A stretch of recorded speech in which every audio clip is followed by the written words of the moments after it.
संघर्ष करिअर अकॅडमीचे संचालक जवाहर सर या ठिकाणी परभणीवरून जवाहर सर आलेले इथं आणि आपल्याला पुढचे 2-3 तास मार्गदर्शन करणार आहेत।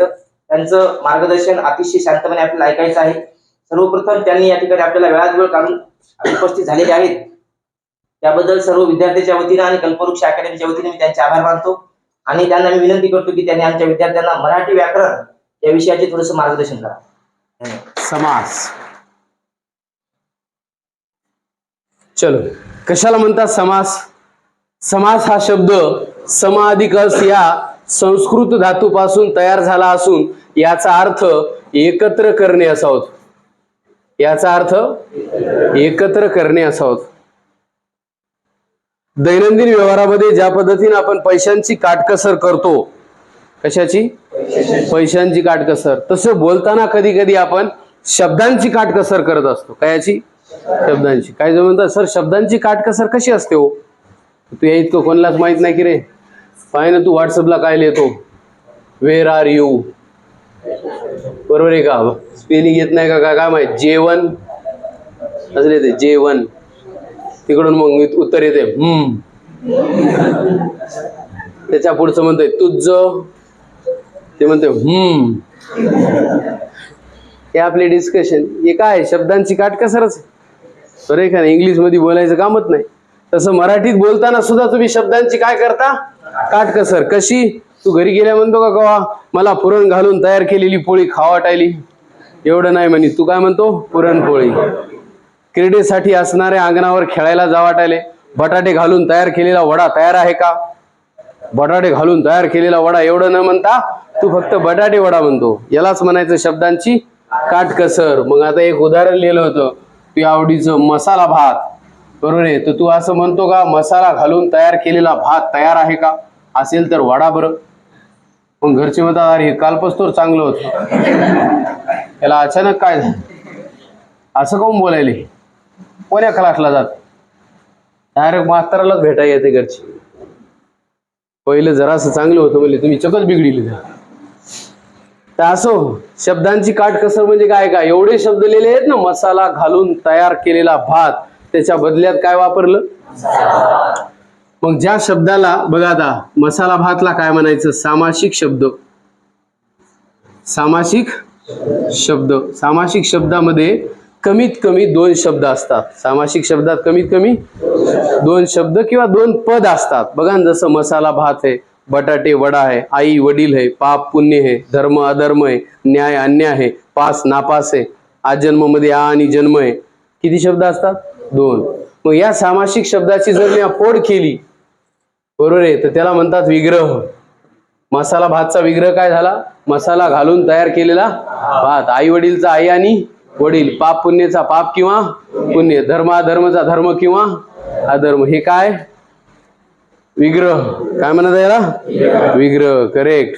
काय अडचण? समासाची व्याख्या 3 गोष्टी तयार होतात व्याख्येत। बघा, नंबर 1, शब्दांची काटकसर करून, शब्दांची काटकसर करून त्यापासून एकच शब्द किंवा जोड शब्द बनविण्याच्या प्रक्रियेला समास म्हणतात। शब्दांची काटकसर करून त्यापासून एकच शब्द किंवा जोड शब्द बनविण्याच्या प्रक्रियेला समास म्हणतात। या प्रक्रियेमधून तयार झालेल्या शब्दाला सामासिक शब्द म्हणतात आणि या सामासिक शब्दाची फोड करून दाखविण्याला विग्रह असे म्हणतात। म्हणजे अख्खा समास या सामासिक शब्दावर डिपेंड आहे, कारण सामासिक शब्दात 2 पद असतात। या 2 पदापैकी कोणतं पद महत्वाचं, यावरून समासाचे 4 प्रकार ठरविण्यात आलेले आहेत। या 2 पद दिसायलेत मसाला भात, तर जर समजा पहिलं पद महत्वाचं असेल, बघा पहिलं पद महत्वाचं असेल तर अव्ययीभाव समास असतो। जर दुसरं पद महत्वाचं असेल तर तत्पुरुष समास असतो। जर दोन्ही पद महत्वाचे असतील तर द्वंद्व समास असतो आणि दोन्ही पद महत्वाचे नसून तिसऱ्याच पदाला मान दिला जात असेल तर बहुव्रीही समास असतो। ठीक आहे सर? समासाचे 4 प्रकार कशावरून ठरवले? या सामासिक शब्दातल्या 2 शब्दापैकी कोणता शब्द किंवा कोणतं पद महत्वाचं यावरून ठरवले। जर पहिलं महत्वाचं असेल तर, पहिलं महत्वाचं असेल तर, दुसरं महत्वाचं असेल तर, दोन्ही महत्वाचे असतील तर, दोन्ही महत्वाचे नसून तिसऱ्या पदाला मान दिला तर कोणता? बहुव्रीही समास. करेक्ट. हे समासाचे जवळपास 4 प्रकार. त्याच्यातल्या एका प्रकाराची आपण माहिती पाहणार आहेत. कसा ओळखायचा अविभाव समास, कसा ओळखायचा तत्पुरुष, याचे तब्बल प्रकार आहेत 7. द्वंद्व समास कसा ओळखायचा, याचे तब्बल प्रकार आहेत 3. बहुव्रीही समास कसा ओळखायचा, याचे बी आपल्याला 3 प्रकार बघायचे. बरोबर आहे, किंवा 4, जे काय असतील तेवढे. तर पहिला प्रकार आहे अविभाव समास. त्याच्या खुणा तुम्हाला मी सांगायलो या ठिकाणी. चला हेडिंग टाका, अविभाव समास.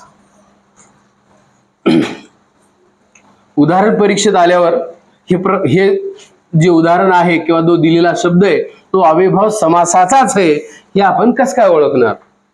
तर कसं काय ओळखणार? कारण आपल्याला अविभाव समासाच्या खुणा माहित असणार. अविभाव समास बघा, याची व्याख्या. ज्या सामासिक शब्दाचे पहिले पद प्रधान असून, प्रधान म्हणजे महत्वाचे, ज्या सामासिक शब्दाचे पहिले पद महत्वाचे असून, पहिले पद महत्वाचे असून याचा वापर वाक्यात क्रिया विशेषणासारखा केलेला असतो त्याला अविभाव समास म्हणतात. कशासारखा? क्रिया विशेषण. पुन्हा एकदा व्याख्या डबल, 3 मुद्दे बाहेर काढायचे म्हणले. आणखीन एक व्याख्या. ज्या सामासिक शब्दाचे पहिले पद बहुधा अव्यय असते आणि अव्यय असून ते महत्वाचे असते आणि त्याचा वापर वाक्यात क्रिया विशेषणासारखा झालेला असतो किंवा केलेला असतो त्याला म्हणतात अविभाव समास. किती गोष्टी बाहेर आल्यात बघा. पहिलं पद काय असते? अव्यय. पुन्हा पहिलं पद काय असते? अव्यय असून महत्वाचं, आणि नंतर त्याचा वापर, त्याची जात काय असते? क्रियाविशेषण. म्हणजे अविभाव समासात 3 प्रकारचे उदाहरणं येतात. पहिला, संस्कृत उपसर्ग जोडून तयार झालेले. माहितीये का उपसर्ग कशाला म्हणतात? शब्दांच्या आधी, शब्दांच्या पूर्वी, शब्दाच्या सुरुवातीला जी अक्षरे जोडली जातात त्यांना उपसर्ग म्हणतात. आणि उपसर्ग जोडून तयार झालेल्या शब्दाला उपसर्ग घटित शब्द म्हणतात. उपसर्गाला स्वतःचा अर्थ असतो. उपसर्ग वाक्यात स्वतंत्रपणे वापरता येत नाही. लक्षात राहू द्या. मग कोणते उपसर्ग आहेत ते बघा. उदाहरण देतो मी. आ, यथा, प्रति आणि वी हे काय? तो संस्कृत उपसर्ग आहेत. याला अर्थ आहे आ म्हणजे पासून किंवा पर्यंत, यथा म्हणजे प्रमाणे, प्रति म्हणजे प्रत्येक, आणि वीचा अर्थ होते शिवाय. काय होते? शिवाय. मग आ पासून लिहिला मी सरकार. आजन्म म्हणजे जन्मापासून, आमरण मरेपर्यंत, अकंठ कंठापासून, आ जीव म्हणजे जीव असेपर्यंत, आ सेतू हिमालय सेतू पासून हिमालयापर्यंत. आ सेतू हिमालय म्हणजे सेतू पासून हिमालयापर्यंत. किंवा अकंठ झाला का? यस. आकर्ण कर्णापासून, जे बी शब्द आहेत. तर आ पासून तयार झाले. यथापासून, यथाशक्ती शक्तीप्रमाणे, यथाक्रम क्रमाप्रमाणे, यथा न्याय न्यायाप्रमाणे, प्रतिदिन प्रत्येक दिवशी, प्रतिक्षण प्रत्येक क्षणाला. आणि वी पासून लिहिला व्यर्थ. व्यर्थचा अर्थ होते अर्थाशिवाय. व्यर्थ म्हणजे अर्थाशिवाय.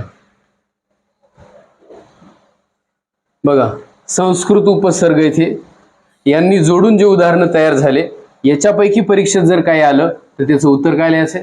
अविभाव समास. मग जसे संस्कृत उपसर्ग जोडलेले काही उदाहरण तुम्हाला लक्षात यायलेत तसे इथं प्रतिक्षण लिहा, प्रतिसाल लिहा. बरोबर का नाही? म्हणजे काय? प्रत्येक वर्षी, प्रत्येक सालाला. तसे फारसी उपसर्ग सुद्धा असतात सरकार. फारसी उपसर्ग जोडून तयार झालेली अविभाव समासाची उदाहरणे. पहिले संस्कृत, आता फारसी. फारसी मध्ये दर, हर, गैर, बिन, बे हे लक्षात ठेवायचे. दर पासून लिहिलं दररोज, दर साल, दर शेकडा. दररोज, दर साल आणि दर शेकडा. हर रोज, हर घडी. गैर पासून गैरहजर, गैरशिस्त. याची फोड काय? गैरहजरची हजेरी शिवाय. गैरशिस्त म्हणजे शिस्ती शिवाय. बिनधास्त धास्ती शिवाय. बिनशर्त शर्ती शिवाय. आणि बे पासून बेडर, बेमालूम, बेशक असे शब्द. याला म्हणतात संस्कृत उपसर्ग जोडून तयार झालेली अव्ययभाव समासाची उदाहरणे. परीक्षेत कसा प्रश्न येते, खालीलपैकी अव्ययभाव समासाचे उदाहरण ओळखा. पर्याय देतात 4, त्याच्यापैकी एक याच्यातला असतो, त्याला राईट करायचं. किंवा एक शब्द देतात, दररोज या शब्दाचा समास ओळखा. तर तो म्हणायचं दररोज अव्ययभाव समास. काऊन तर दर हा काय लागलाय, उपसर्ग. कोण्या भाषेतला आहे, फारशी. म्हणून हे उपसर्ग ज्यानं लक्षात ठेवले त्याला बाकीची पाठच करायची गरज नाही, मनानं तयार करा. दरपासून दररोज, दर साल, दर शेकडा, बरोबर का नाही. दर दिवशी जे लिहायचं ते लिह, हर रोज, हर घडी, हर हमेश, बरोबर का. त्याच्यानंतर तिसरी टाईप अव्ययभाव समासामध्ये पहिलं काय आलं रे, संस्कृत उपसर्ग, दुसरं फारशी उपसर्ग जोडून, आणि तिसरं मराठीतील शब्दांची द्विरुक्ती. मराठीतील शब्दांची द्विरुक्ती होऊन बनलेले अव्ययभाव समासाचे उदाहरणे. आता मराठीतील शब्दांची द्विरुक्ती म्हणजे रिपिटेशन. उदाहरणार्थ बघा रे, गावोगाव, गल्लोगल्ली, पदोपदी, क्षणोक्षणी, बरोबर आहे, दिवसेंदिवस, वारंवार, बरोबर आहे का नाही, हे शब्द. आणि या शब्दांची जात काय असणार आहे, क्रिया विशेषण. कारण क्रियाविशेषणात बी हे बघायचे आपल्याला. आवृत्ती दर्शक कालवाचक क्रियाविशेषण हवे. मला बाबांची क्षणोक्षणी आठवण येत होती. मोत्याच्या शोधात आम्ही गावोगाव हिंडलो. हे गावोगाव काय होईल, स्थलवाचक होईल, बरोबर आहे. त्याच्यानंतर ते ग्रस्त बोलताना वारंवार अडखळतात. केव्हा, वारंवार. दिवसेंदिवस महागाई वाढत चाललेली. केव्हा, दिवसेंदिवस. कोणताही शब्द लिहा, रातोरात, पानोपानी, पदोपदी, सालोसाल, बरे का नाही, असे शब्द काय असतील, अव्ययभाव समासाची उदाहरणं. म्हणजे अव्ययभाव समासात एकूण 3 प्रकारचे उदाहरणं येतात. पहिला, संस्कृत उपसर्ग जोडून तयार झालेले, फारशी उपसर्ग जोडून तयार झालेले, आणि मराठीतील शब्दांची द्विरुक्ती होऊन बनलेले. रिपिटेशन ते तर सहसा चुकणारच नाही तुमचं. गावोगाव, गल्लोगल्ली, पदोपदी, सालोसाल, क्षणोक्षणी, कारण ते लगेच लक्षात येतात. फक्त फारशी उपसर्ग मात्र तुला लक्षात ठेवायचं. हे लक्षात ठेव, कारण एका दगडात 2 पक्षी मरणार आहेत. कसे, फारशी उपसर्गामुळे तुला काय कळणार माहितीये का, हे अव्ययभाव समास. आणि दुसरं काय कळणार माहितीये का, हे सगळे शब्द सिद्धी या धड्यामध्ये फारशी भाषेतले आहेत कळायले, पण उपसर्ग घटित शब्द आहेत. कोणते शब्द, उपसर्ग जोडून तयार झालेले असल्यामुळे त्याला काय नाव द्यायचं, उपसर्ग घटित शब्द.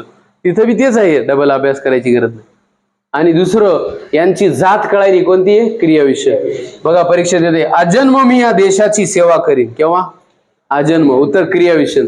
आई दररोज मंदिरात जाते. केव्हा, दररोज. आणि इथं तर बाकी लिहिलंयच आपण, दिवसेंदिवस महागाई वाढत चाललेली. केव्हा, दिवसेंदिवस. या शब्दाची जर जात विचारली तर काय, क्रियाविशेषण. समास विचारला तर काय, अव्ययभाव. आणि शब्द सिद्धीत प्रकार विचारला तर काय, उपसर्ग घटित शब्द. काय म्हणायचं, उपसर्ग घटित शब्द. फारशी नका म्हणू शब्द, कारण फारशी शब्द वेगळे. फारशी शब्दामध्ये येते हकीकत, सामना, पोशाख, पेशवा, खाना, अत्तर, अब्रू, सौदागर, नाना, गुन्हेगार, फडणवीस, शर्मिंदा, नोकरी, गझल, दिवाणखाना. हे जे शब्द आता मी बोललो हे फारशी शब्द आहेत. ठीक आहे सर. उपसर्ग घटित म्हणायचे याला, उपसर्ग घटित, याला बी उपसर्ग घटित. काऊन तर हे उपसर्ग जोडून तयार व्हायचे. बघा एक नजर मारा, कारण पुन्हा मी याच्या प्रश्न दिले, उत्तर यायला पाहिजे. बिनधास्त आल्यावर बिनधास्त तो अव्ययभाव समासात लिहावा. बिनधास्त लिहावा, दडपण असल्यासारखं लिहू नये. राहील लक्षात. अव्ययभाव समासात याच्या पलकड काही येत नाही. मेन समास अवघड जाण्याचं कारण आहे तत्पुरुष समासाच्या 7 प्रकारामुळे. पण त्याचा आपण असा बुगा करू की तुला ते विसरलं नाही पाहिजे. चला पुढची हेडिंग टाका मग, तत्पुरुष समास.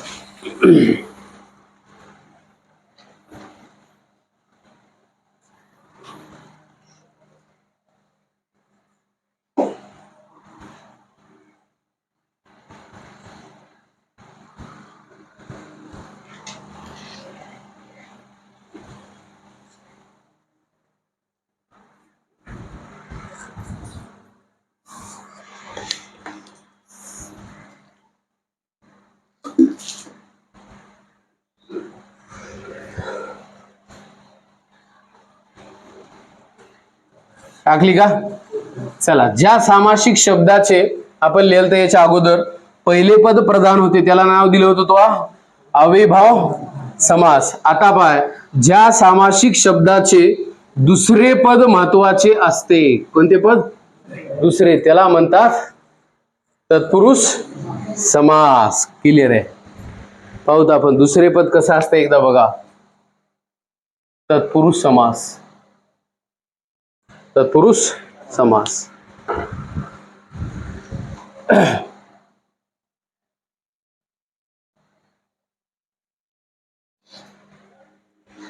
आता बा पण लक्षात येत नाही रे दुसरे पद. मी आता एक उदाहरण लिहून देतो तुला. महादेव असं उदाहरण लिहिलं. तुला काय लिहिलं? महादेव. सांग बरं, महा महत्वाचं का देव? तर ते म्हणते देव. ओके. त्याला म्हणलं तोंडपाठ. तोंड महत्वाचं का पाठ? एक जण म्हणला तोंड. कंबरपट्टा. त्याला म्हणलं कंबर महत्वाची का पट्टा? ते म्हणला पट्टा. अरे कंबर असल्याशिवाय पट्टा कसा बांधावा? लय प्रश्न ताण देतात रे. त्यामुळे दुसरं पद महत्वाचं आहे. याच्याहून हा समास ओळखीता येत नाही. मग कसा ओळखायचा? ऐक.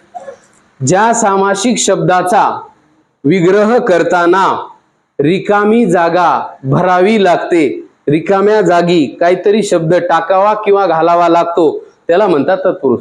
येजोड रिकामी जागा भरावी लागली का तुला? नाही. पण आता बघ भरतो बराबर. सांग. तोंडपाठ. तोंडाने पाठ. तोंड आणि पाठच्या मध्ये काय टाकलं? ने. महादेव. महान असा देव. महान आणि देवच्या मध्ये काय टाकलं? असा. कंबरपट्टा. कमरेसाठी पट्टा. मधात काय टाकलं? साठी. बरोबर आहे? कोणते घ्या. पुरणपोळी. पुरण युक्त पोळी. मधात काय टाकलं? युक्त. मी आता जितकी उदाहरणं बोललो ते सगळे कोणाचे? तत्पुरुष. कशामुळे आहेत? कारण रिकामी जागा भरावी लागायली. राईट आहे? मग आता ऐका. रिकामी जागा भरावी लागते म्हणून तत्पुरुष. जेव्हा ही रिकामी जागा एखाद्या विभक्तीचा प्रत्यय असते तेव्हा त्याला म्हणतात विभक्ती तत्पुरुष समास. पहिला प्रकार स्टार्ट. काय? विभक्ती तत्पुरुष समास. रिकामी जागा भरावी लागणे म्हणजे तत्पुरुष. आणि त्या रिकाम्या जागी काय टाकशील आता? विभक्तीचा प्रत्यय टाकशील. बघ ना तू टाकतो का नाही. पहिला प्रश्न. सुख प्राप्त. नाही. सुख प्राप्त. सुखाला प्राप्त. दुःख प्राप्त. दुःखाला प्राप्त. द्वितीया. तोंडपाठ. तोंडाने पाठ. तृतीया. बुद्धी जड. बुद्धीने जड. बुद्धीने जड. मतिमंद. मतीने मंद. तृतीया. गायरान. गायींसाठी रान. चतुर्थी. कार्यालय. कार्यासाठी आलय. रिकाम्या जागी जे टाकायला इथं ते शब्दयोगी अव्यय नियमानं, पण ते चतुर्थीचं काम करते. ऋणमुक्त. ऋणातून मुक्त. चोर भय. चोरापासून भय. पंचमी. राजवाडा. राजाचा वाडा. राजपुत्र. राजाचा पुत्र. राजकन्या. राजाची कन्या. उत्तर षष्टी. वनभोजन. वनातील भोजन. पान कोंबडा. पाण्यातील कोंबडा. पाण्यातील कोंबडा. शास्त्र संपन्न. शास्त्रात संपन्न. शास्त्रात संपन्न. तय्या. तय्या. सप्तमी. आता बोर्डवर जितके उदाहरणं दिसायलेत आपण लिहिलेले वास, या सगळ्या उदाहरणाची फोड करताना रिकाम्या जागी तुम्ही काय टाकलं? कोणत्या ना कोणत्या तरी विभक्तीचा काय टाकला? प्रत्यय. म्हणूनच याला म्हणतात विभक्ती तत्पुरुष समास. म्हणजे विभक्ती तत्पुरुष ओळखण्याची खूण आहे. शब्द बघायचा, फोड करायची रिकाम्या जागी. जर एखाद्या विभक्तीचा सला ते सलाना ते नेशी निशी आहेत ना, तय्या तय्या चाचीचे कोणता बी प्रत्यय टाकू दे, कोण्या बी विभक्तीचा, मग त्याला विभक्ती तत्पुरुष. काय लक्षात? 100%. नंबर 2. नय तत्पुरुष. ज्या सामासिक शब्दाची सुरुवात नयेचा अर्थ नकार होते, नयेचा अर्थ विरोध होते, नयेचा अर्थ निषेध होते, म्हणून ज्या सामासिक शब्दाची सुरुवात नकार दर्शक उपसर्गाने होते, अ, अन, न, ना, नी, बे, गैर. बस लक्ष द्या. अ, न, ना, नी, बे, गैर अशा अभाव किंवा निषेध दर्शक उपसर्गाने सुरू होते. तुला फोड करताना कळतंय की याच्यात नाही आले. जसं तू नेहमी नकारार्थीच बोलतो. तुला म्हणलं जाय जाऊन बस स्टँड. का आला? मी जाईन भाऊ. कोणचे काम? त्याच्यात नकार आहे, लगेच कळते बघ ना. अन्याय नाही, न्याय नाही, न्याय. अहिंसा नाही, नाही हिंसा. अनादर नाही, आदर. नापसंत नाही किंवा पसंत नसलेला बेडर, डर नसलेला, गैरहजर, हजर नसलेला, बरोबर आहे का? त्याच्यानंतर लिहिला आपण याच्यात, सांगा दुसरं उदाहरण, ना इलाज, इलाज नसलेला, करेक्ट, ना इलाज. बेसावध, बेसावध, सावध नसलेला, निर्दोष, दोषी नसलेला, दोषी नसलेला, निर्दोषी असते, बरोबर आहे का? शाही घे, निर्दोष. बघा फोड करा पटापट सगळ्याची. अन्याय, अहिंसा, नापसंत, निरोगी, बरोबर, रोगी नसलेला. प्रत्येकाची फोड बघा ना, नापसंत म्हणल्यावर लगेच कळेल पसंत नसले, किंवा एकाने म्हणला नाही पसंत, नसलेला येऊ का नाही येऊ, नकारार्थी आले. सध्या नापसंतच करायला लोक आपल्याला. मामा ऐक ना आपलं, बाकीच्या द्या सोडून, कारण ते म्हणे तुला काहीतरी पाहिजे जॉब बिब, आणि तुला कायची मोटिवेशन मिळेल सांगता येत नाही. तू काही काही जण तर तेवढ्यामुळे तयारी करायला. एखादं म्हणते आई वडिलाची परिस्थिती गरीब आहे, मला सुधरवायची, तिकडं लहान न्यायचंय, चांगली मी लाईफ जगायची, असे बघावं ना स्वप्न दिलं नाही. उद्देशच गलत आहे म्हणून येळ लागायला. चांगला उद्देश ठेवा जरा. काशीनाथ भाई, उद्देश चांगला ठेवा. पाचचा प्रश्न, नये तत्पुरुषी शब्द बघा, ओळखीता येताल का? 2-3 देईन ना, 5-6 द्यायला तर. तिसरा प्रकार द्विगु समास. काय? यालाच दुसरं नाव आहे संख्या पूर्वपद कर्मधारय समास. संख्या पूर्वपद कर्मधारय समास. लय सोपा ओळखण्यासाठी. कुणा लक्षात राहू दे काशीनाथ, द्विगु समास कसा ओळखायचा? संख्या आणि समूह, फिनिश. ज्या सामासिक शब्दाचे पहिले पद हे संख्या असते, काय असते? संख्या, आणि किंवा संख्या विशेषण म्हणा तुमच्या म्हणा, आणि यावरून एका समूहाचा बोध होतो, त्याला म्हणतात संख्या द्विगु समास. आणि द्विगु समास नेहमी एकवचनी असतो.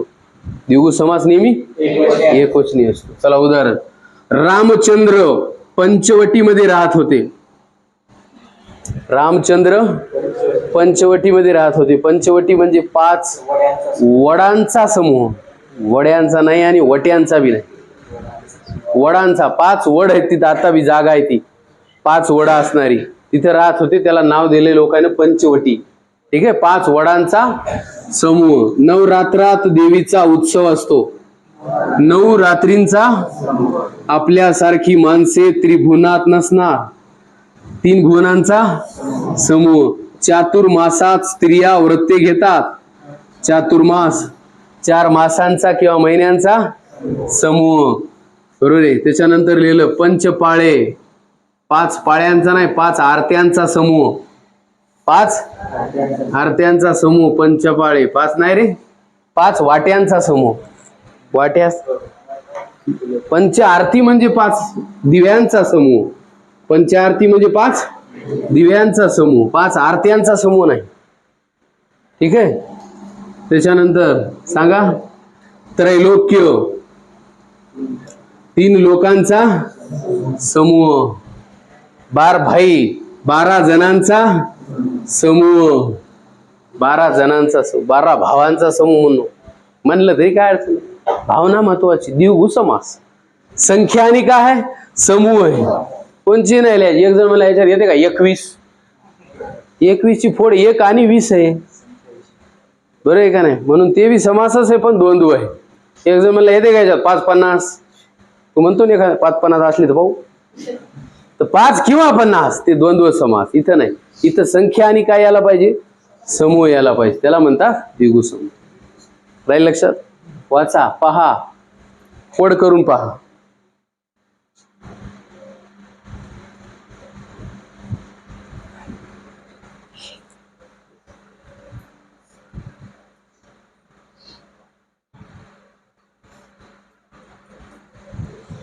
चला, पहिला बघितला विभक्ती तत्पुरुष. सांगा काय होतं? रिकाम्या जागी विभक्तीचा काय टाकावा लागतो? प्रत्यय. शाबास. नंबर 2, नय तत्पुरुष. याची सुरुवात नकार दर्शक उपसर्गाने होते. कशानं? अ, न, ना, नी, बेगैर. पाडात पाठ कर. अननानी बेगैर. अभाव किंवा निषेध दर्शक उपसर्गाने सुरू होते. तिसरा पाहिला द्विगु समास, संख्या आणि समूहाचा बोध होतो. बरोबर आहे. हे होते याचे 3 प्रकार. याचे टोटल प्रकार किती आहेत? 6. तर आता मी सांगायला तुम्हाला चौथा प्रकार बघा. मध्यम पदलोपी.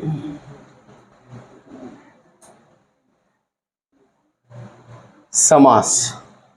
याला दुसरं नाव आहे लुप्तपद कर्मधारय समास. 5वा आलुक तत्पुरुष. बराबर ना? 5वा चालू आहे ना? तिसरा झाला, चौथा 5वा, 6वा उपपद तत्पुरुष. मी 7व्या नंबरला ठेवले मुद्दाम, जरासा मोठा आहे ना म्हणून. कोणता रे? कर्मधारय समास. कर्मधारय समास. एवढे पाहिल्यावर कंप्लीट होते आपला तत्पुरुष समास. आता यांच्या खुणा आपण पाहू. त्याच्यात काही सोपे बी खूप आहेत. मध्यम पदलोपी लय सोपा आहे, नावातच डेफिनेशन याची.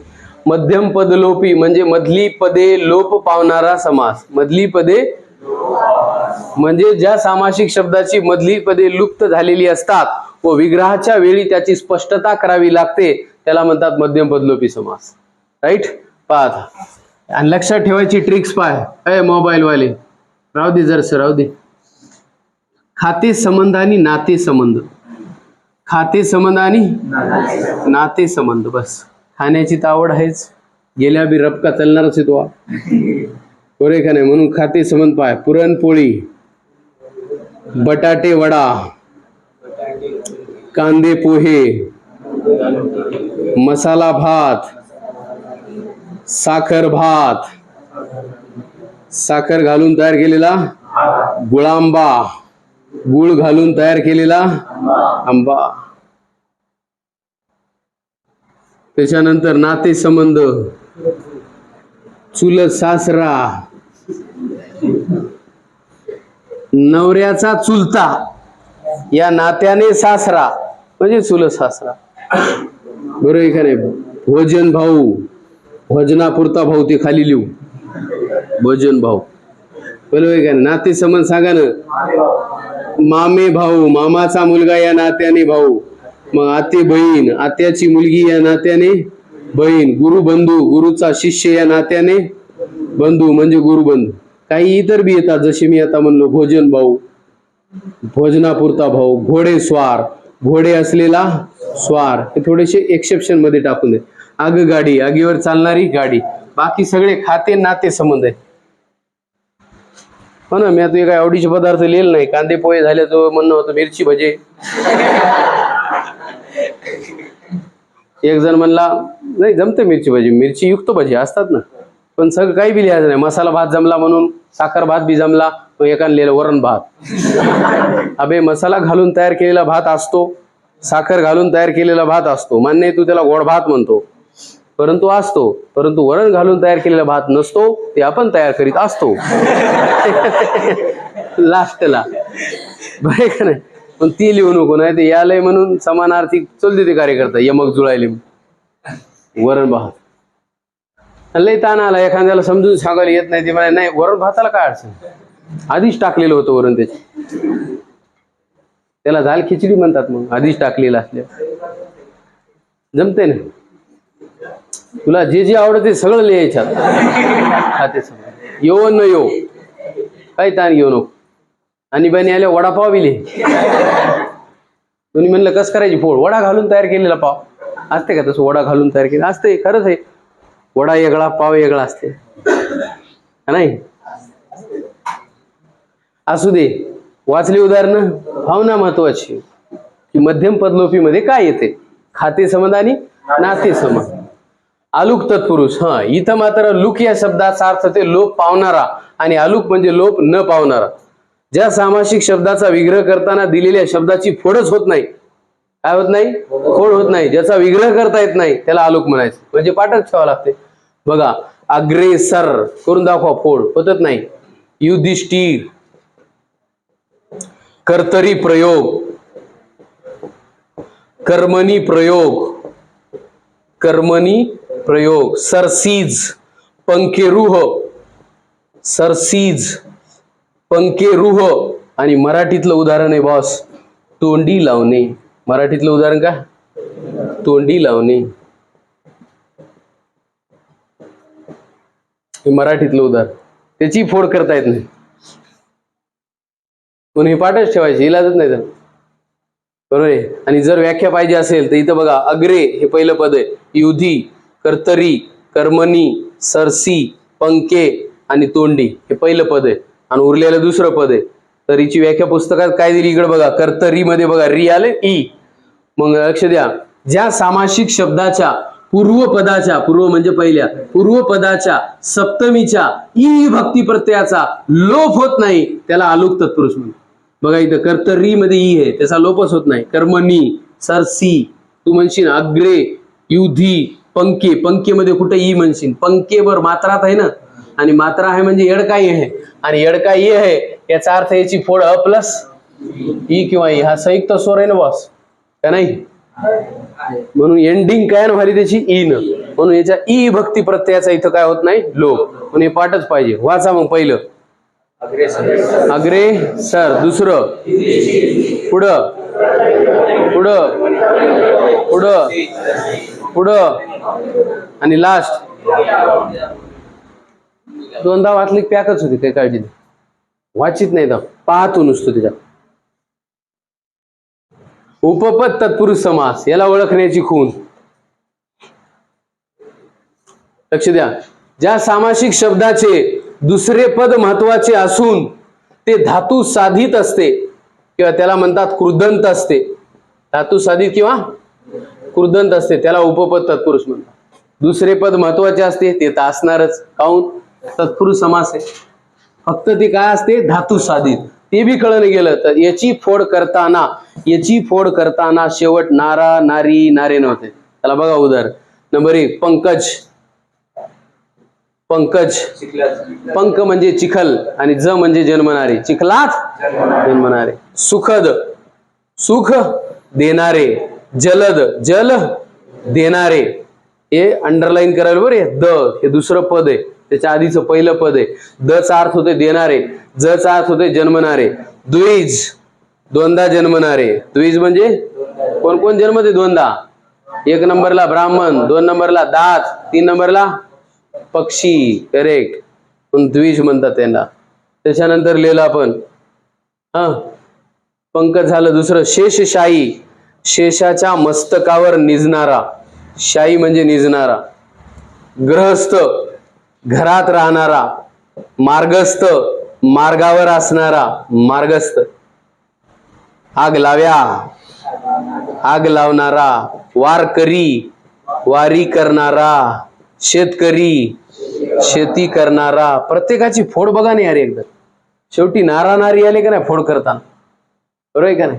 म्हणून उपपद तत्पुरुष समास ओळखण्याची खूणच आहे, शेवटी काय ते नारा, नारी, नारे.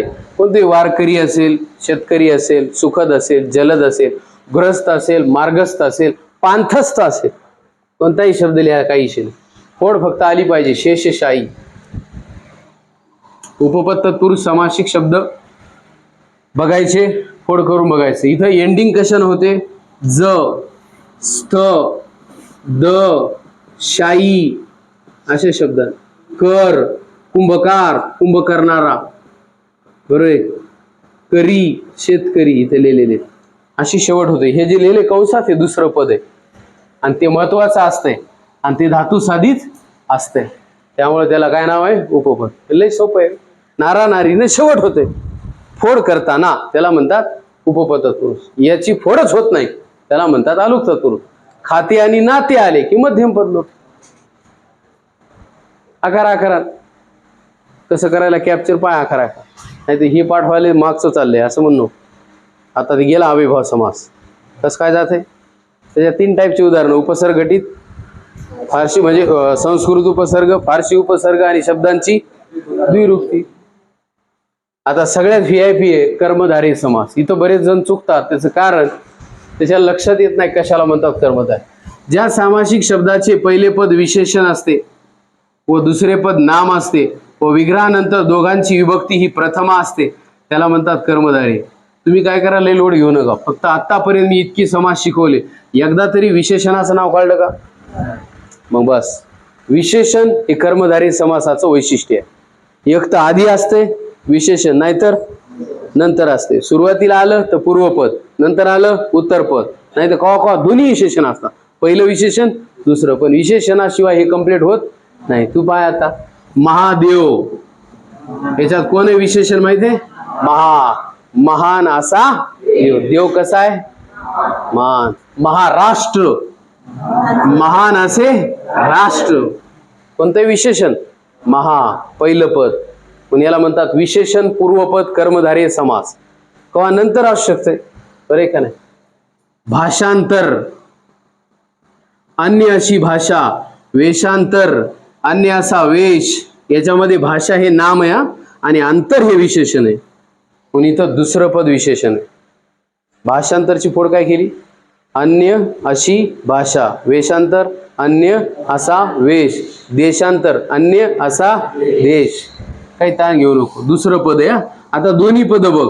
पांढरा शुभ्र, पांढरा शुभ्र. पांढरा बी विशेषण, शुभ्र बी विशेषण. लाल भडक, लाल बी विशेषण, भडक बी विशेषण. हिरवा गार, हिरवा बी विशेषण, गार बी विशेषण. दोन्ही पद काय सांगा ना? विशेषण आहे. काय अर्थ होते रे त्याचा? लाल भडक म्हणजे खूप लाल, हिरवा गार म्हणजे खूप हिरवा. बरं का? विशेषणाची एंट्री व्हायची. आणि कधी कधी अलंकाराची एंट्री बी होती. सारखी शब्द बी येतात. उदाहरण पहा. रक्तचंदन, रक्तासारखे चंदन. घन नीळ, घनासारखा नीळ. कधी कधी डायरेक्ट कम्पेअर होते. उदाहरणार्थ तपोधन, तप हेच धन. विद्याधन, विद्या हेच धन. असे शब्द. पुरुषोत्तम, उत्तम असा पुरुष. तुला आता कळालं असेल उत्तम हे विशेषण आहे, पुरुष हे नाम आहे. नरोत्तम, उत्तम असा नर, विशेषण आहे. नरोत्तम फोड करताना उत्तम असा नर. नरसिंह, नरसिंह, सिंहासारखा नर. सिंहासारखा नर.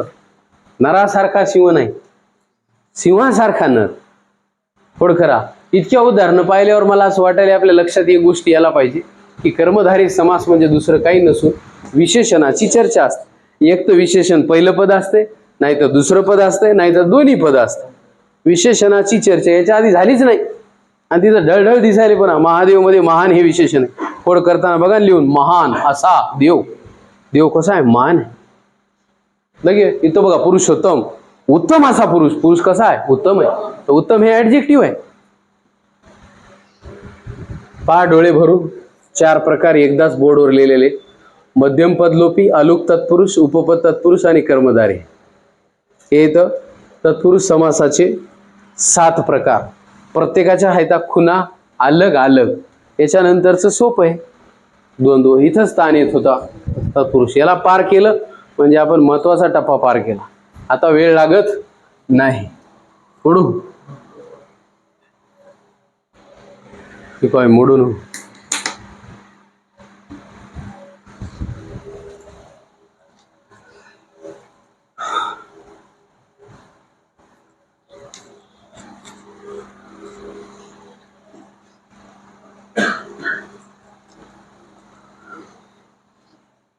चला पुढची हेडिंग, द्वंद्व समास.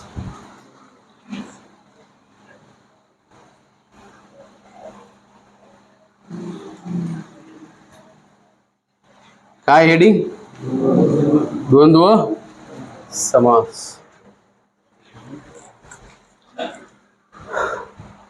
याची व्याख्या आपल्याला माहित आहे.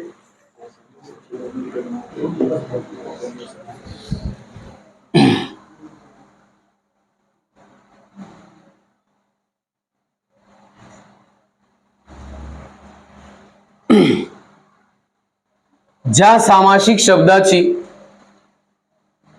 दोन्ही पदे अर्थाच्या दृष्टीने समान दर्जाची असतात त्याला म्हणतात द्वंद्व समास. दोन्ही पद महत्वाचं. इतक्या वेळ पाहिलं, पहिलं महत्वाचं होतं अव्ययभाव, दुसरं महत्वाचं होतं तत्पुरुष. आता काय? दोन्ही महत्वाचे. उदाहरण पहा. तुला म्हणलं सांग बरं आई महत्वाची का वडील? तू काय म्हणशील? दोघे महत्वाचे आहेत का नाही? आई तेवढीच महत्वाची, वडील बी तेवढेच महत्वाचे. आई वडील. पाप महत्वाचं आहे तर पुण्य महत्वाचं आहे, बरोबर आहे. मीठ महत्वाचं आहे तर भाकर बी महत्वाची. दोन्ही पद महत्वाचे. स्त्री पुरुष, खरे खोटे, भाजीपाला, याला म्हणतात द्वंद्व समास.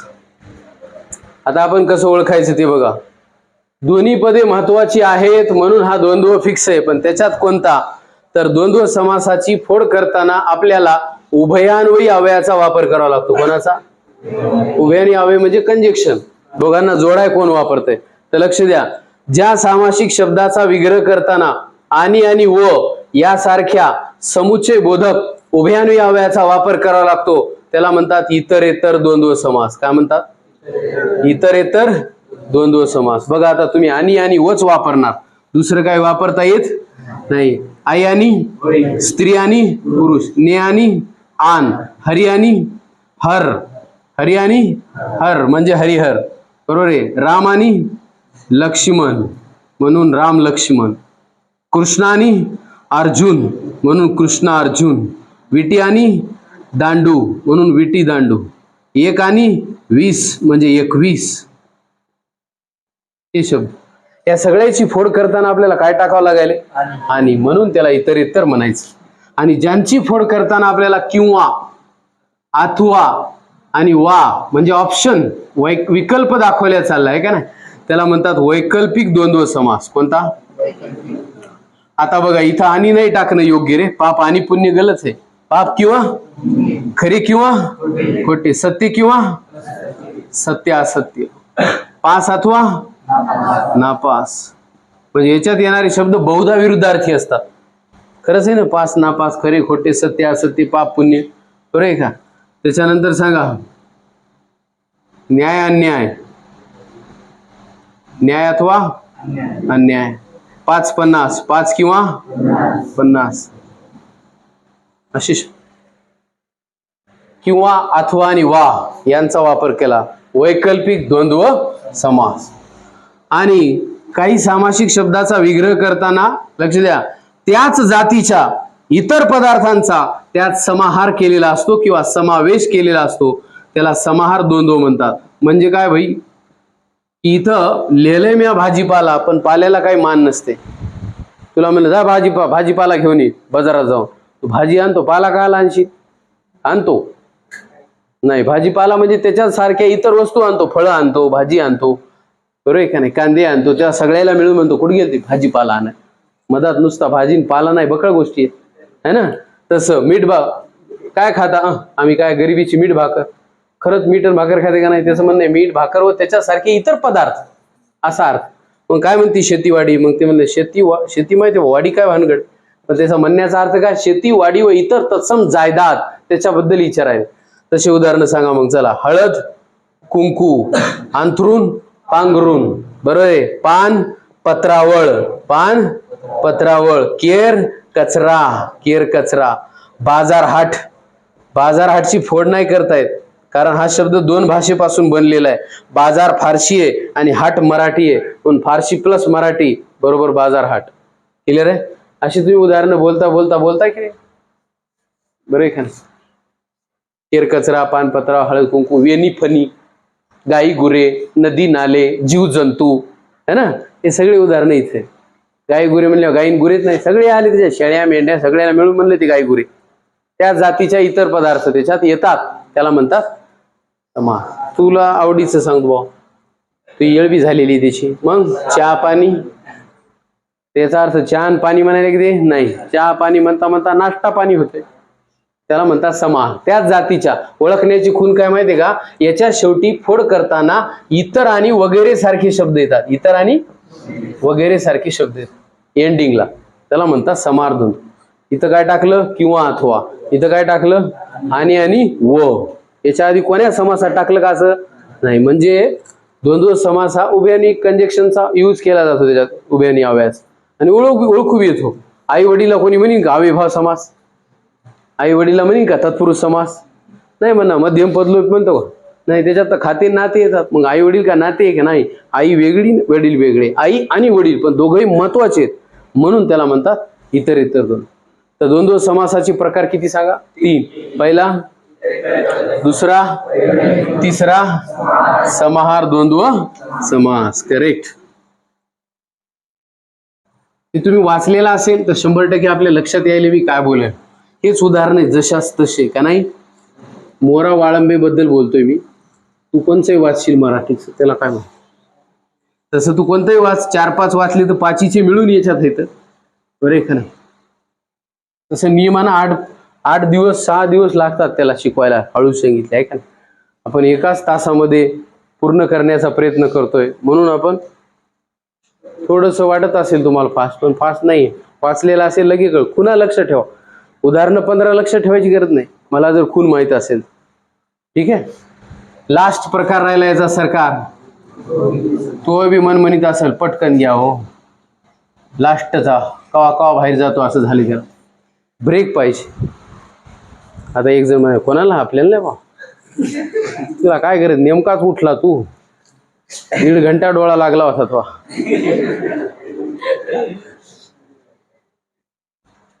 कोणता समास, ज्या सामासिक शब्दाची दोन्ही पदे महत्वाची नसून तिसरं पद महत्वाचं असतं त्याला म्हणतात. त्याचा लय लोड घ्यायचा नाही, डायरेक्ट लिहा. निळकंठ, निळा आहे कंठ ज्याचा असा तो. पुढं लंबोदर, लंब आहे उदर ज्याचे असा तो. वक्र आहे तुंड ज्याचे असा तो, म्हणजे वक्र तुंड. पुढे तुम्हाला माहित आहे ना, निळकंठ म्हणजे महादेव, लंबोदर म्हणजे गणेश, वक्रतुंड म्हणजे गणेश. पितांबर, पीत म्हणजे पिवळे, आंबर म्हणजे वस्त्र, पिवळे आहे वस्त्र ज्याचे असा तो विष्णू. कोणे, पद्मनाभ, पद्म आहे नाभीत ज्याचे असा तो पुन्हा एकदा विष्णू. बरोबर आहे. चक्रपाणी, चक्र आहे पाणीत म्हणजे हातात ज्याच्या असा तो कोणे, विष्णू. करेक्ट. लक्ष्मीकांत, लक्ष्मी आहे कांता ज्याची असा तो पुन्हा एकदा विष्णू. मान्य करा. हे सगळे त्यालाच पर्यायी नाव आहेत, म्हणजे देवाचे नाव इथे लिहायचे थोडक्यात असे. बरोबर आहे का नाही. त्याच्यानंतर सांगा दशमुख, दा आहे तो मुख ज्याला असा तो रावण, किंवा त्यालाच म्हणा दशानन, दा आहेत आनंद म्हणजे तोंड ज्याला असा तो रावण. चतुरानन, 4 आहेत आनंद म्हणजे तोंड ज्याला असा तो ब्रह्मदेव. बरोबर आहे का. जितेंद्रिय, जिंकली आहेत, जित म्हणजे जिंकली आहेत इंद्रिय ज्याने असा तो मारुती किंवा महावीर. मारुती किंवा महावीर त्यांना जितेंद्रिय म्हणतात. गरुड ध्वज, कोणते शब्द ज्याच्यामध्ये तिसरे आला, तू तिकडं म्हणू लागला अष्टभुजा, इथले चौकोन, 4 आहेत कोण ज्याला असा तो काय असतंय चौकोन. म्हणून दोन्ही याची फोड तर करून बघा तुम्ही. लंब आणि उदर या दोघांना मान देईच ना झाले, तिसऱ्या पदाला मान दिले गणेश. अरे का नाही. अजून पर्यायी शब्द असू शकतात त्यांना.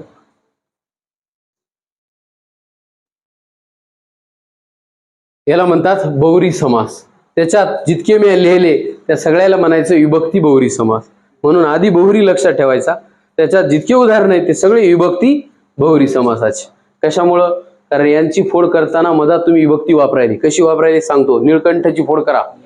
निळा आहे कंठ ज्याचा, ज्याचा हे जे चा आहे का षष्ठी म्हणायचं. जो जी जे ज्या ज्याने ज्याला हे जे संबंधी सर्वनाम आहेत हे येतात याच्यात. या संबंधी सर्वनामाला कोणत्याही भक्तीचा प्रत्यय लागायला बघायचं. बघा खाली करा, लंबोदरची करा. लंब आहे उदर ज्याचे षष्ठी, वक्र आहे तुंड ज्याला चतुर्थी, पिवळे आहे वस्त्र ज्याचे षष्ठी, पद्म आहे नाभीत ज्याच्या षष्ठी, चक्र आहे पाणीत ज्याच्या षष्ठी, जीत आहेत इंद्रिय ज्याने, ज्याने तृतीया. बघा ना, जीत म्हणजे जिंकली आहेत इंद्रिय ज्याने असा तो. दा आहेत मुख ज्याला असा तो. लक्ष लगेच लक्ष राहत. पण या सगळ्याला काय नाव दिलं, विभक्ती बहुरी. दुसरा आहे नय्य बहुरी. आता कन्फ्युज होऊ नका, याच्या अगोदर नय्य तत्पुरुष पाहिला आहे ना, आणि आता नय्य बहुरी बघल. नय्य तत्पुरुष जेव्हा पाहिला तेव्हा नकारार्थी फोड होती. अन्याय नाही न्याय, अहिंसा नाही हिंसा आहे ना. आता नय्य बहुरी बघायला तरी नकारार्थीच फोड असणार. अ न ना नी असे शब्द येणार, परंतु त्याची फोड तशी नसणार. कशी असणार मग तू पाय. अनंत, याला म्हणतो का नंत नसलेला. नाही. इथं तो असं करा, ज्याला अंत नाही असा तो. अनादी. नाक. नाकची फोड काय माहिती का? नाही अक कंसात दुःख ज्यात असे ते कंसात स्वर्ग. स्वर्गाला समानार्थी शब्द येते नाक. नाही अक कंसात दुःख ज्यात असे ते उतरल्या स्वर्ग. नी पासून लिहिला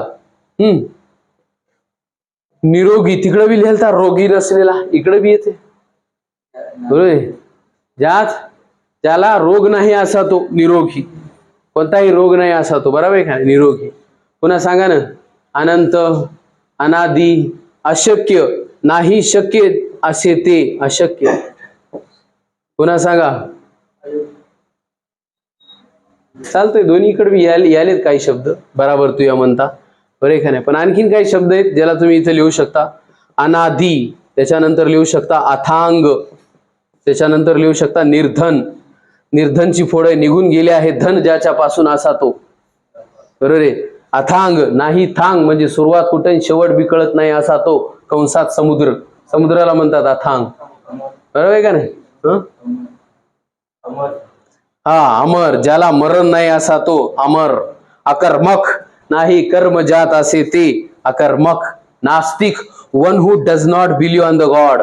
देवाचे अस्तित्व मान्य न करणारा असा तो नास्तिक है ना सर.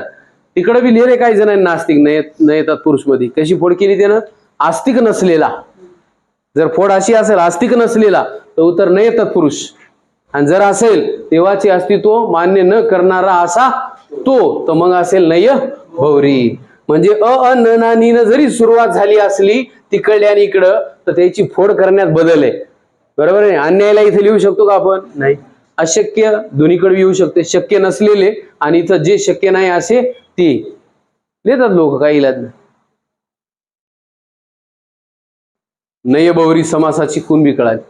दुसरा आहे प्रादिबहुरी समास. एवढं तुम्हाला क्लास 3 ला नाही, बरोबर आहे. सॉरी, पोलीस भरतीला प्राधी पण लय सोपं आहे. कसं? फक्त उपसर्ग लक्षात ठेवायचे. बघा, ज्या सामासिक शब्दाची सुरुवात प्र, परा, अप, सु, वी आणि दूर अशा उपसर्गाने युक्त असते त्याला म्हणतात प्रादिबहुरी समास. प्र पासून सुरुवात झाली, प्रबळ, अधिक बलवान असा तो. दूर पासून सुरुवात झाली, दुर्गुणी, गुणांपासून दूर गेलेला आहे असा तो. वी पासून सुरुवात झाली, विख्यात, विशेष ख्याती असलेला असा तो. सु पासून सुरुवात झाली, सुमंगल, मंगलाने सहित आहे असे ते. मंगलाने सहित आहे असे ते. प्राज्ञ, प्राप्त झाले आहे ज्ञान ज्याला असा तो. कोण असतंय? प्राज्ञ, बरोबर का नाही. कृतज्ञ, कृतघ्न असे शब्द जे लिहिलेले पर, परा, अप, सु आणि दूर या शब्दांना म्हणतात प्रादिबहुरी. दोनदा वाचले की पॅक होतं, त्याच्यात काही इशे नाही. कारण याची अट आहे, कंडिशन आहे, यानं सुरुवात व्हायला पाहिजे. आणि लास्ट अँड बेस्ट सहबहुरी समास. सहबहुरी समास भी ओळखण्याची खूण काय रे? स किंवा सह अशा उपसर्गाने सुरू होतात. स किंवा सह. बघा, सादर, व्याख्या, सॉरी फोड, आदराने सहित आहे असा तो कंसात नमस्कार. सविनय, विनयाने सहित आहे असा तो सविनय. सहकुटुंब, कुटुंबाने सहित आहे असा तो किंवा असे ते. सहपरिवार, परिवाराने सहित आहे असा तो सहपरिवार. किंवा सांब, आंबे सहित आहे असा तो शंकर. आंबा आहे ज्याची पत्नी त्याला म्हणतात सांब. आपल्याला आहे ना उदाहरण, सांबाच्या पिंडीत बसशी, बसशी वर्षी काज, ही खेटरे तुझा उतरली रे माज. सांबाच्या पिंडीत म्हणजे शंकराच्या पिंडीत म्हणायचे. आंबे सहित आहे असा तो सांब. स किंवा सह अशा उपसर्गाने सुरू दिसलं की त्याला काय म्हणा? सहबहुरी. अ न ना नी दिसलं नयबहुरी. प्र, परा, अप, सु, वी, दूर उत्तर प्रादिबहुरी. हे शब्द वाचणं आणि याला दोनदा, तीनदा, चारदा वाचणं, कारण ओळखण्याची खूण दुसरी काही नाही. यानं सुरुवात होते बरं आहे का नाही. शब्द वाचा, पहा. बाकी बहुरी समास गाजलेला याच्यासाठी आहे, त्याच्यासाठी नाही, आहे का नाही. मेन हेच उदाहरण आहेत. चतुरानंद, दशमुख, लक्ष्मीकांत, बरोबर आहे. दशानन, पितांबर, पद्मनाभ, वक्रतुंड, निळकंठ, गरुडध्वज, चौकोन, जे काय आणखीन तुम्हाला उदाहरणं पाठ करता येतात. सांगितल्यावर त्याची फोड बी करता येते. वाचा, पहा आणि लक्षात ठेवा. मग परीक्षेत आलं सांगा गजानन. गजाचे आहे आनंद ज्याला असा तो गणेश. चला परीक्षेत आलं भालचंद्र. भाळी आहे चंद्र ज्याचा असा तो शंकर, त्याला म्हणतात भालचंद्र. मान्य करा. परीक्षेत आलं मूषक वाहन. मूषक आहे वाहन ज्याचे असा तो कोणाचे गणेश. मूषक म्हणजे उंदीर. बरं आहे का नाही सर. असे येतील. दुसरं काय तुम्हाला डायरेक्ट उत्तर लिहायचं त्याचं बहुरी समास. परीक्षेत आला अनंत नाही बहुरी समास. परीक्षेत आलं सहकुटुंब सहबहुरी समास. परीक्षेत आलं दुर्गुणी प्रातिबहुरी समास. काहून तर दूरनं सुरुवात झाली. Right sir. हे होतं बहुरी समासाला थोडक्यात केलेलं आपण रिव्हिजन. अशा प्रकारे आपल्याला समासावर चर्चा करता येते. तुमचा काही प्रश्न असेल तर विचारा.